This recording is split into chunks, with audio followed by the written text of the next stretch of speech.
It wasn't enough like the setup as much as an opportunity that he gave me, if that makes sense. You know, when I was kicking, the game plan was just pretty much to beat up on his lead leg and to destroy his right side, so his right side of his body, and to shut down his forearms because, you know, he blocks pretty heavy, you know, and I just wanted to kick the mess out of his forearms and his body. And so when he caught a couple of my kicks, whatever, I just seen the opportunity to do it. It's just the first 2 times, whatever, I just didn't. So when I told myself, if he catches my kick like that again, I'm going to just throw it.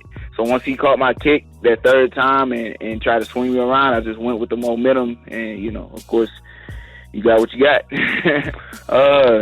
Yes, sir. I mean, they tell me that, or they saying that this is the #1 knockout in history, but I always am a big fan of the Dan Henderson H-bomb knockout of Michael Bisping, man. Like, just the build-up of that fight alone, you know what I'm saying, was so dope. And for Hendo to go out there and perform the way he did, you know, not with just the overhand, you know what I'm saying, striking him and then starching Michael Bisping, but the finish with it was just so nasty. So that's one of my favorites. That's my #1 favorite.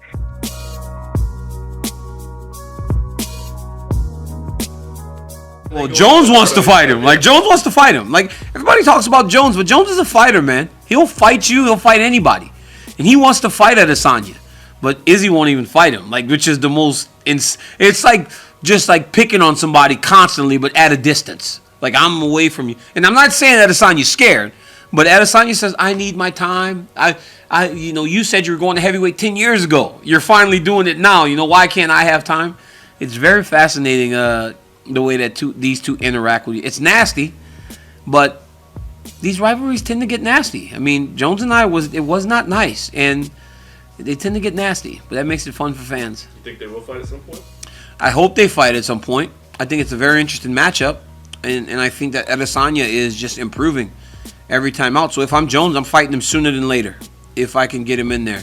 Because remember, this guy's only been here for a couple years, and now he looks like he's going to hold the belt forever. I mean, what he did to Paulo Costa. Paulo Costa's still delusional. I mean, I like Paulo Costa. Paulo Costa's like, sign the contract. What contract? There's no contract, Paulo. It's not coming. Like, after what happened a couple weeks ago, there's no contract coming.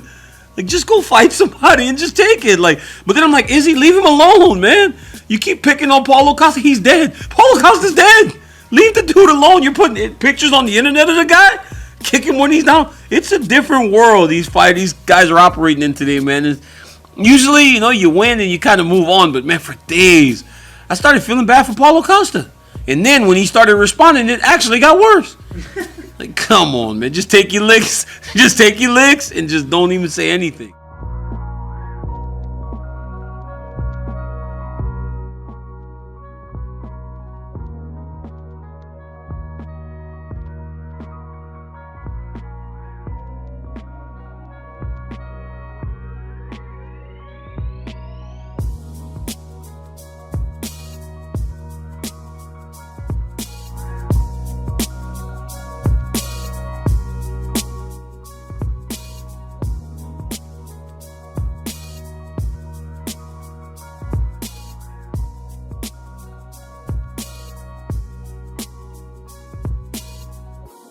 This is a Chucky Beat production.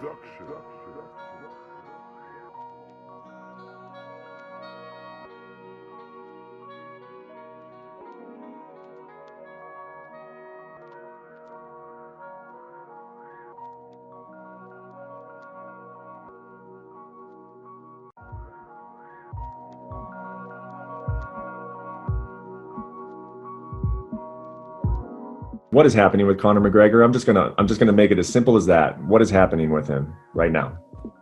I have no idea. We've offered him a fight. We got him his own date. You know, he said, you know, you guys saw everything that happened on social media. We didn't have a date this year. We have everything laid out for the rest of the year with world champions fighting for titles. He wants to fight Dustin Poirier, apparently. So we went to ESPN.